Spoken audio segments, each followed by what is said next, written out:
Good morning, students.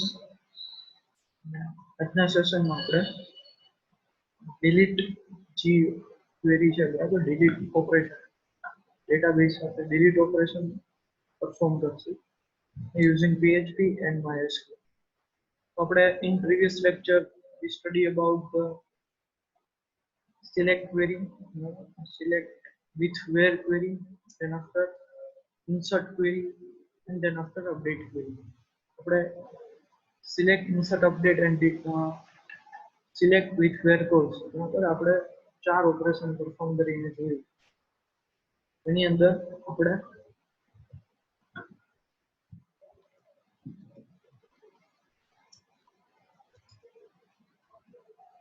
આ રીતનું output આપણને મળતું છે.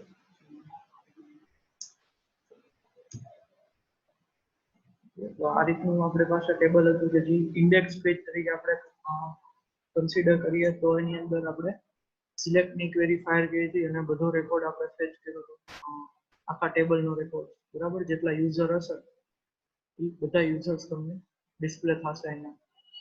હવે આના ઉપર આપણે પર્ટિક્યુલર એક આઈડી અથવા તો પર્ટિક્યુલર એક યુઝરનું આપણે એડિટ ઓપરેશન પરફોર્મ કરશું તો પર્ટિક્યુલર જે યુઝરનું આઈડી છે એ જ યુઝર આઈડી તમને એઝ અ યુઆરએલ માં પાસ થશે અને એ યુઆરએલ થી આપણે યુઝર આઈડી ને અહીંયા ગેટ મેથડ થી આપણે ગેટ કરશી બરાબર વેરિયેબલ માં એક ગેટ કરશી અને પછી એને અહીંયા કઈ આપણે ચેન્જીસ કરી અને પછી જે કઈ આપણે પરફોર્મ કર્યું હોય છે ઓપરેશન જેમ કે એડિટ ની ક્વેરી આપણે પરફોર્મ કરી તો એ એડિટ ની ક્વેરી આપણે ફાયર કરશી એટલે કે અપડેટ ટેબલ નેમ સેટ બરાબર એ ક્વેરી આપણે જોઈતી અને એટ લાસ્ટ તમારે વેર કન્ડિશન પણ એપ્લાય કરવી પડશે because we need to perform the edit operation for particular one user which user id equal whichever user id equal to 10 કે જેનું user id 10 છે એનું જ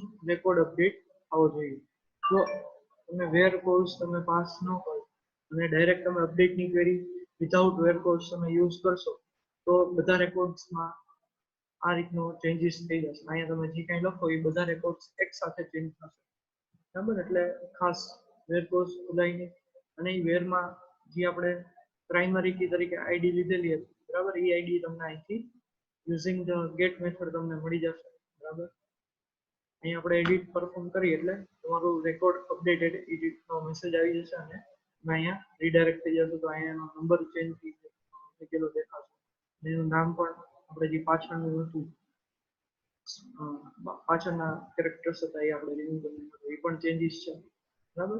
જો તમે એની અંદર કાંઈ ચેન્જીસ ના કરો અને એઝ ઇટ ઇઝ તમે એડિટ ઉપર ક્લિક કરી દેશો તો તમારો record as it is same to same enter થઈ જશે બરાબર. તમે કાંઈ ચેન્જીસ ના કર્યો હોય તો એના માટેનું આપણે કાલે કોડિંગ જોયું બરાબર એડિટ user.php વાળી ફાઇલની અંદર બરાબર. એમાં પણ આપણે એક ફોર્મ ડિરાઈવ કર્યું હતું બરાબર. ફોર્મ બનાવવાની જરૂર પડશે કારણ કે એમાં પણ તમે અહીંયા જોશો તો તમને એક ફોર્મ જ દેખાય છે પણ કેવું ફોર્મ દેખાય છે આખું ફિલ થઈ ગયું અને ફિલ કોનો રેકોર્ડ છે તો કે પર્ટિક્યુલર જે આઈડી આપણે યુઝર આઈડી 10 છે તો એનો જ રેકોર્ડ અહીં તમને ફિલ થયેલો દેખાશે. તો એ આપણે એના માટે આપણે વેલ્યુ પ્રોપર્ટી જોઈ હતી ટેક્સ્ટ બોક્સ તો બીજા રેડિયો બટનમાં આપણે ચેક કઈ રીતે કરવાનું એ પણ જોયું હતું બરાબર. તો એ વસ્તુ છે એ આખું ખાસ ઇમ્પોર્ટન્ટ થિંગ છે કે જે આપણે રેડિયો બટનને કઈ રીતે સિલેક્ટેડ જે હશે બરાબર વેલ્યુ પ્રમાણે મેલ હશે તો મેલ અહીંયા ચેકડ થયેલું આવવું જોઈએ બરાબર. તો એ તમે કઈ રીતે પ્રોવાઈડ કરશો તો અહીંયા આપણે ઇફ એલ્સ કન્ડિશન લીધી હતી ઇફ $રો ઓફ જેન્ડર મેલ હશે ઇક્વલ મેલ તો તમે ઇકોમાં શું પ્રિન્ટ કરશો ચેકડ ઇક્વલ ટુ ચેક એટલે કે જે રેડિયો બટન છે એની ચેકડ પ્રોપર્ટીથી શું થઈ જશે એ ઓટોમેટિક ફિલ થઈ જશે જો મેલ હશે તો મેલ ફિલ થશે અને જો ફિમેલ હશે તો અહીંયા $રો માં gender equal female condition true થશે અને e ની વેલ્યુ ચેકડ થઈ જશે બરાબર એટલે કે ફિમેલ ચેક થશે. તો એ આપણે જોયું than after in today's session we study about the delete user બરાબર. delete આપણે ઓપરેશન પરફોર્મ કરવું છે તો એ કઈ રીતે આપણે પરફોર્મ કરશું તો delete બધા કરતા ઈઝી ઓપરેશન છે બરાબર. સૌથી ઈઝી ઓપરેશન કે જેમાં તમે અહીંયા ડિલીટ ઉપર રાખો ત્યારે તમારે ખાલી અહીંયા નીચે તમે લેફ્ટ હેન્ડ સાઈડ તમે જોઈ શકો બોટમ લેફ્ટ કોર્નર ઉપર તો ત્યાં તમને આખી યુઆરએલ તમને દેખાડે છે localhost daemon php then after delete user.php એટલે કે આપણું પેજ છે બરાબર જ્યાં આપણે કોડિંગ કર્યું હશે અને એ પેજની અંદર એઝ અ ક્વેરી આપણે ક્વેરી વેરિયેબલ તરીકે કયો જશે user_id equal to 10 એટલે કે યુઆરએલ માંથી એક વેરિયેબલ આપણે પાસ કર્યો છે user id equal to 10 જેમ એડિટમાં આપણે કર્યો તો એ જ રીતે બરાબર તો અહીંયા પણ આપણે એ યુઆરએલ માંથી વેરિયેબલની વેલ્યુ આપણે ગેટ કરશું યુઝિંગ ધ $_get મેથડ જે અહીંયા આપણે કોડ હું હમણાં ઓપન કરું છું આની અંદર સૌથી પહેલા તો આપણે કનેક્શન ફાઇલ ઇન્ક્લુડ કરવી પડશે because we need a first connection બરાબર ડેટાબેઝ સાથે connection we need to establish so on.php included then after આપણે શું કર્યું છે કે યુઝર આઈડી એક વેરિયેબલ બનાવ્યો છે જેમાં આપણે યુઆરએલ માંથી એટલે કે આપણે જે આ યુઝર આઈડી અહીંથી તમે વેરિયેબલ પાસ કરશો હવે યુઆરએલ માંથી આ તો એ વેરિયેબલ આપણે અહીંયા ગેટ કર્યો $_get of user id એટલે કે એની વેલ્યુ કેટલી છે 10 તો 10 કેમાં જશે $user id ની અંદર હવે 10 આપણી પાસે આવી ગયા એનો મતલબ કે આપણને ખબર પડી ગઈ કે કયા યુઝર ઉપર આપણે ડિલીટ ઓપરેશન પરફોર્મ કરવાનું છે બરાબર તો હવે એ યુઝર આઈડી આપણે સ્ટોર કરી રાખી આની અંદર બરાબર 10 વાળું હવે જ્યારે આપણે ક્વેરી પરફોર્મ કરશું ક્વેરી ફાયર કરશું બરાબર ત્યારે એ વેરિયેબલને આપણે એઝ અ વેર પછી આપણે યુઝ કરવો પડશે ફરજિયાત કારણ કે જો તમે ડિલીટ ઓપરેશન પરફોર્મ કરશો અને વેર ક્લોઝ નહીં લખો તો બધા રેકોર્ડ એકસાથે ડિલીટ થઈ જશે કયો રેકોર્ડ ડિલીટ કરવો એ આપણે એના થ્રુ ડેટાબેઝ એટલે કે PHP માં એડમિન MySQL ને કેવું પડશે કે યુઝિંગ વેર ક્લોઝ એટલે કે વેર પછી કન્ડિશન કાંઈ તો અહીંયા ડિલીટ યુઝર વાળી એક વેરિયેબલ બનાવ્યો કે જેની અંદર આપણે ક્વેરી પરફોર્મ ક્વેરી આપણે એપ્લાય કરી ડિલીટ ફ્રોમ ટેબલ નેમ એટલે કે રજિસ્ટ્રેશન વેર ધેન આફ્ટર કયું યુઝર આઈડી તો કે 10 બરાબર 10 કેની અંદર હતું કે આ $user id ની અંદર અહીંયા $user id આવી ગયું અને user ID equal two $user id એનો મતલબ કે તમારું જે યુઝર આઈડી છે એ કોન્કેટિનેશન થશે હવે તમને ક્વેરી અહીંયા જોઈ હોય અહીંયા હું ઇકો લખી અને તમને ક્વેરી પણ બતાવી શકું અત્યારે શું છે રેકોર્ડ ડિલીટેડ એવું તમને મેસેજ આવી ગયો છે ઓકે પ્રેસ કરશો એટલે તમારો જે લાસ્ટ રેકોર્ડ છે એ ડિલીટ થઈ ગયો છે બરાબર અને અહીંયા આપણે ખાલી એક ચેકિંગ કરવા માટે આપણે ઇકોમાં ક્વેરી આપણે લખી નાખી છે અને આપણે વિન્ડો લોકેશન જે છે એને રીડાયરેક્શન આપણે સ્ટોપ કરાવી દેશું કમેન્ટમાં એપ્લાય કરીને તો અહીંયા આપણે રિફ્રેશ કરશે અને હવે કંઈ પણ we need to delete a Soham last આપણે એને ડિલીટ ઉપર ક્લિક કરશે એટલે રેકોર્ડ ડિલીટેડ એવું તમને મેસેજ આવી જશે બટ તમે પેજમાં રીડાયરેક્ટ થશો નહીં અને તમને અહીંયા કયું ક્વેરી જોવા મળશે આપણે ડિલીટની ક્વેરી ઇકોમાં એપ્લાય કરી છે તો તમને ઇકોમાં ડિલીટની ક્વેરી તમને અહીંથી આટલી તમને જોવા મળશે કારણ કે યુઝર આઈડી એટલા બતાવે છે કે અહીં આપણે યુઝર આઈડીને પણ ઇકોમાં લખ્યું એટલા માટે તો અહીંયા તમને જોશો તો deleted user ID deleted here પછી અહીંયા શું છે જો આટલી તમારી ડિલીટની ક્વેરી કે delete from registration where user ID equal to 9 તો અહીંયા પણ યુઝર આઈડી 9 છે અને અહીંયા પણ યુઝર આઈડી 9 છે તો એ કઈ રીતે પોસિબલ છે યુઝિંગ ધ $_get વેલ્યુ કે એનાથી આપણે એ વેલ્યુ લઈ લીધી આ વેરિયેબલમાં અને એ વેલ્યુને અહીંયા પાસ કરી છે અને અહીંયા જે વેર પછી યુઝર આઈડી જે લખ્યું છે બરાબર એ શું હશે તો કે તમારા ડેટાબેઝની ફિલ્ડનું નામ છે બરાબર ડેટાબેઝ આપણે જોઈએ તો ડેટાબેઝમાં જે કોલમનું નામ હશે user_id એટલે પ્રાઇમરી કી તો એનું નામ તમારે એઝ અહીંયા પાસ કરવાનું રહેશે હવે તમારું રૂમ આઈડી હોય બુક આઈડી હોય એમાં જે કાંઈ યુઝ કરતા હોય એ ટેબલનું તમે પ્રાઇમરી કી તમે ત્યાં as a edit and delete ઓપરેશનમાં પરફોર્મ કરાય છે એ જોશો તો અહીંયા તમને દેખાશે user_id બરાબર આ જ આપણે સેમ તમારે અહીંયા પાસ કરવું પડશે user_id એન્ડ આપણે વેરિયેબલનું નેમ પણ એટ્રીબ્યુટ નેમ જેવું જ રાખ્યું છે એટલે કંઈ પણ ઇશ્યુ નહીં થાય બરાબર તમે અહીંયા યુઆઈડી લેશો તો પણ ચાલશે તો પણ અહીંયા તમારે યુઆઈડી પાસ કરવું પડશે અહીંયા આ રીતે તો પણ ચાલે, પણ અહીંયા જે છે એ હંમેશા કેવું હોવું જોઈએ તો કે ડેટાબેઝનું જે ટેબલ નેમ છે એ તમારી પાસે હોવું જોઈએ. બરાબર, ત્યાર પાછું આપણે જેમ હતું એમ કરી નાખીએ. તો આ થઈ ગયું તમારું ડિલીટ ઓપરેશન. બરાબર, હવે અહીંયા જુઓ કે ડિલીટ ઓપરેશન આપણે પરફોર્મ કર્યું. બરાબર, એની અંદર આફ્ટર ધ ડિલીટ ઓપરેશન હજી આપણે ક્વેરી ફાયર કરી છે, હજી આપણે ક્વેરીને પછી ઇકોમાંથી રિમૂવ કરી દઈએ. બરાબર, અને આપણે વિન્ડો જે કમેન્ટ હતી એને પણ આપણે રિમૂવ કરી દઈશું. બરાબર, હવે આપણે ક્વેરી હજી ખાલી અહીંયા લખી છે. બરાબર, એને ફાયર કરવા માટે આપણે કયું ફંક્શન યુઝ કરતા તો કે mysql i_query ફંક્શન કે જેની અંદર પેલા કનેક્શન પાસ કરશે, કનેક્શન વાળો વેરીએબલ કે જે આપણી કોન વાળી ફાઇલમાં હતો $c. બરાબર, આ વેરીએબલ શું કામ? કારણ કે અહીંયા કોન વાળી ફાઇલ તો આપણે ઇન્ક્લુડ કરેલી જ છે. બરાબર, એટલે એનો વેરીએબલ પણ આપણે અહીંયા યુઝ કરી શકીએ.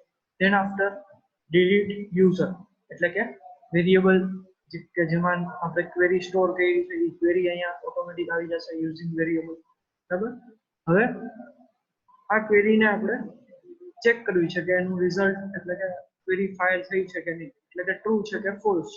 તો આપણે એક રિઝલ્ટ ડિલીટ યુઝર વાળું એક વેરીએબલ ની અંદર આખી ક્વેરીને સ્ટોર કરી દીધી. બરાબર, ઇક્વલ ટુ કરીને હવે એની અંદર જો 0 હશે તો તમારી ઇફ વાળી કન્ડિશન, બરાબર, નોટ ચેક કર્યું છે એટલે અહીંયા ટ્રુ થશે, એટલે કે તમારી ક્વેરી ફાયર નથી થઈ. તો એનો મતલબ આપણે શું એલર્ટ આપવાની થાય? સમ એરર ટુ ડિલીટ રેકોર્ડ. બરાબર, ડિલીટ રેકોર્ડમાં કંઈક એરર આવેલી છે અને તમારે રીડાયરેક્શન ક્યાં કર્યું છે? index.php ફાઇલની અંદર. અને જો તમારી પાસે એરર નહીં હોય એટલે કે સક્સેસફુલી ક્વેરી પરફોર્મ થઈ ગઈ છે, એટલે કે કંઈક રેકોર્ડ ડિલીટ થઈ ગયો છે, એટલે કે આની અંદર રિઝલ્ટ કેવું આવશે? 1 આવે તો ઇફ ની કન્ડિશન કેવી પડે? ફોલ્સ. અને ક્યાં મૂવ થશે? એલ્સમાં શું એલર્ટ આપશે? Record deleted. And then after V move to index.php. આપણને અહીંયા તમે જોશો તો અહીંયા જો 3 રેકોર્ડ રિમૂવ થઈ ગયા છે.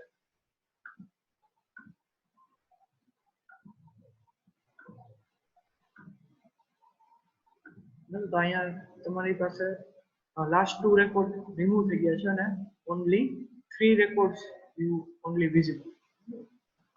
તો અહીંયા પણ આપણે જોઈ લઈએ કે આપણે યુઝર આઈડી 9 એન્ટર કરશું, રેકોર્ડ ડિલીટેડ એવું આવી જશે અને 3 રેકોર્ડ જ જોવા મળશે.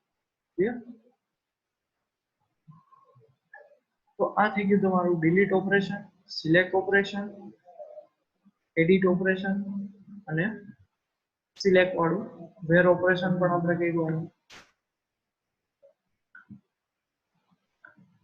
સિલેક્ટ વિથ વેર કોલ્સ એ ઓપરેશન ક્યાં કર્યું હતું આપણે? તો કે જે એડિટ વાળું જે હતું એમાં તમારે પર્ટિક્યુલર એક યુઝરનો રેકોર્ડ ફેચ કરવો છે, ત્યારે તમારે સિલેક્ટ સ્ટાર ફ્રોમ રજિસ્ટ્રેશન તો કરશે તો તમને બધા ટેબલના રેકોર્ડ્સ મળશે.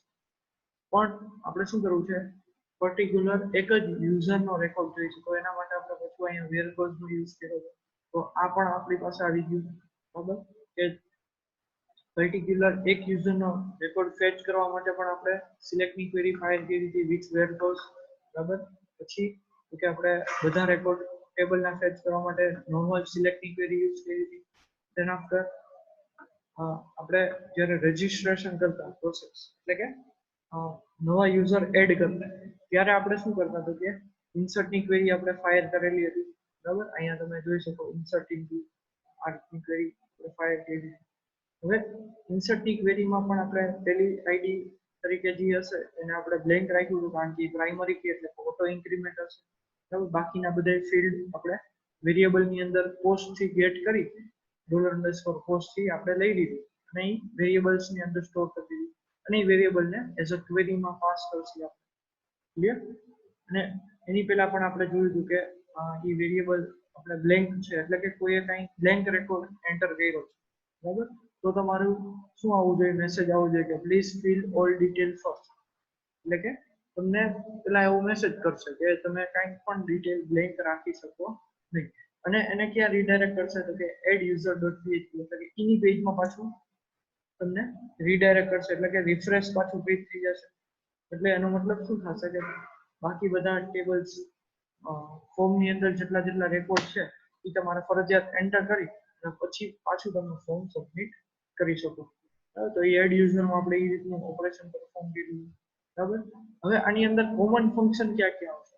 તો કે પહેલી વસ્તુ isset ફંક્શનનો યુઝ આવશે. સબમિટ બટન ક્લિક છે કે નહીં ચેક કરવા માટે. સેકન્ડ તો કે તમારે MySQL i_query ફંક્શનનો યુઝ આવશે કે જે ફંક્શન શું કરશે, આપણે ચારેય વસ્તુમાં આપણે ક્વેરી તો ફાયર કરેલી જ છે, તો ક્વેરી ફાયર કરવા માટેનું ફંક્શન કયું તો કે MySQL i_query કે જેની અંદર પહેલો પેરામીટર $c રહેશે અને બીજો પેરામીટર તમારી ક્વેરી મુજબ ચેન્જ થશે, એટલે કે ક્વેરી તમારી જે હશે ઇન્સર્ટની તે ક્વેરી વેરિયેબલ તમારે પાસ કરવાનો થશે. બરાબર. થર્ડ તો કે તમારે જાવાસ્ક્રિપ્ટનો યુઝ થશે કે જેની અંદર એલર્ટ ફંક્શન અને વિન્ડો ડોટ લોકેશન એ બંનેનો યુઝ થશે. એલર્ટ ફંક્શન તો કે કેના માટે કે તમારે મેસેજને પ્રોમ્પ્ટ કરવા માટે, એ રીતનો તમને પોપઅપ મેસેજ તમને પ્રોવાઈડ કરશે. બરાબર. અને વિન્ડો ડોટ લોકેશન જે છે એ કેના માટે યુઝ થશે તો કે જાવાસ્ક્રિપ્ટની અંદર તમારે એક પેજમાંથી બીજા પેજમાં તમારે મૂવ થવું છે તમારા પ્રોજેક્ટમાં, તો એ એક પેજમાંથી બીજા પેજમાં રીડાયરેક્શન માટે વિન્ડો ડોટ લોકેશનનો યુઝ થશે. બરાબર. PHP ની અંદર પણ તમે એક પેજમાંથી બીજા પેજમાં મૂવ થઈ શકો, તો એના માટેનો આપણે કોડ પછી જોશે. બરાબર. હું તમને શીખવાડી દઈશ, પણ અત્યારે આપણે યુઝિંગ જાવાસ્ક્રિપ્ટ જ કરશું કારણ કે આપણે પોપઅપ મેસેજ પ્રોવાઈડ કરીશું. બરાબર.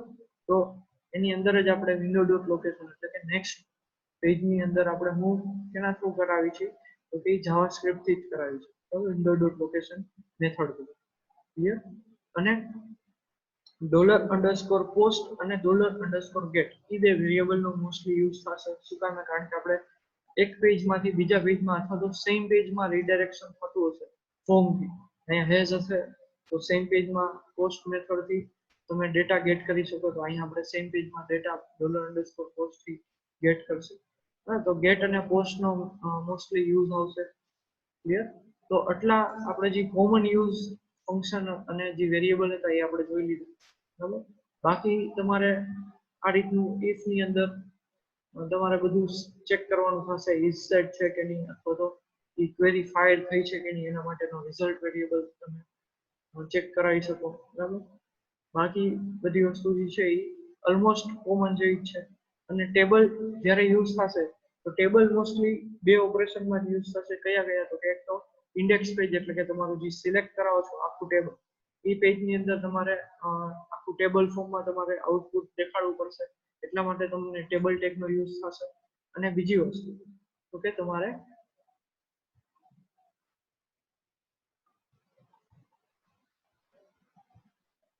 ફોર્મનું પણ મોસ્ટલી યુઝ થશે. તો ફોર્મનો ક્યારે યુઝ થાય તો કે તમારે એડ યુઝર કરતા હશો ત્યારે, અને બીજી વસ્તુ તો કે એડિટ યુઝર કરતા હશો ત્યારે. બે રીઝનથી આપણે બે જગ્યાએ આપણે ફોર્મનો યુઝ કરશું. બરાબર. કારણ કે ફોર્મની રિક્વાયરમેન્ટ હશે એ ક્યાં ક્યાં રેકોર્ડમાં પડશે, કાં તો તમે નવો રેકોર્ડ એડ કરો ત્યારે તમારે કંઈક ડિટેલ ફિલ કરવા માટે ફોર્મ જરૂરી છે, અને એડિટ યુઝર કરશો ત્યારે તમારે ઓલરેડી કંઈક ફિલ થયેલી વસ્તુ હશે, કંઈક નામ, બર્થ ડેટ ઓલરેડી તમે કંઈક બનાવેલું હશે અને એ રેકોર્ડને તમારે ચેન્જીસ કરવો હશે, તો એના માટે તમારે ફોર્મની રિક્વાયરમેન્ટ હશે. બરાબર. તો બે જગ્યાએ તમારે ફોર્મ ક્રિએટ કરવું પડશે. અને જો એડ કરતા હશો ત્યારે તમારે ફોર્મની અંદર કંઈ ટેક્સ્ટ બોક્સની અંદર કે રેડિયો બટનમાં કે એમાં કંઈ વેલ્યુ બાય ડિફોલ્ટ આપવાની જરૂર છે નહીં. એ ઓટોમેટિક આપણે જે એન્ટર કરશે એ ઓટોમેટિક એ ડેટાબેઝમાં ફિલ થશે.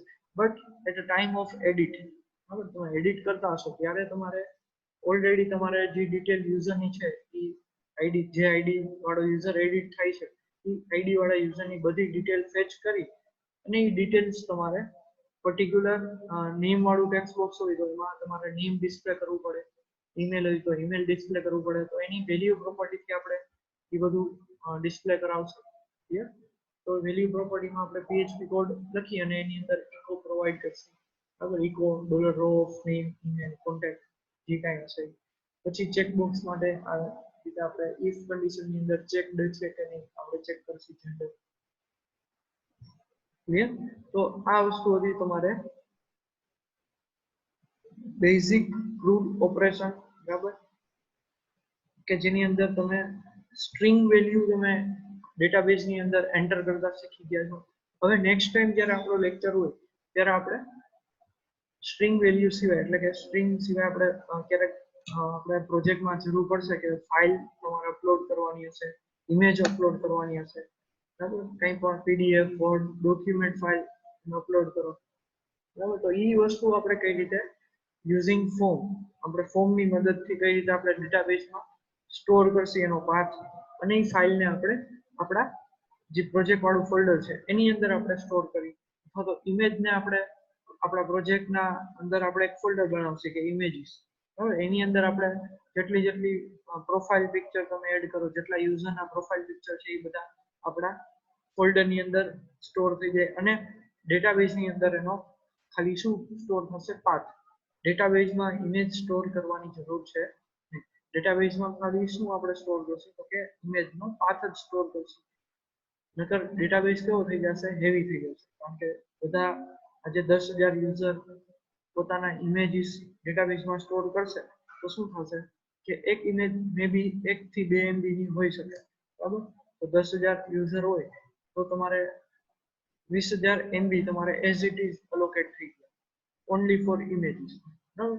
તો તમારો ડેટાબેઝ એ રીતનો હેવી ન બને, એટલા માટે આપણે ખાલી એની અંદર ઇમેજનો પાથ જ સ્ટોર કરશું. અને એ પાથ જે હશે એ ક્યાંનો હશે કે તમારી અંદર તમારા પ્રોજેક્ટની અંદર એક ફોલ્ડર હશે, એક ઇમેજીસ વાળું.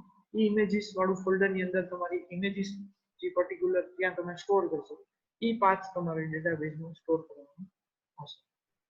તો આપણે એ વસ્તુ નેક્સ્ટ ટાઈમ જોશી. એના માટે તમારે બેઝિક આટલી વસ્તુ તમારે ક્લિયર હોવી જોઈએ. then after we go further. Okay, તો આટલામાં કોઈને કઈ ડાઉટ હોય તો પૂછી શકે સ્ટુડન્ટ્સ.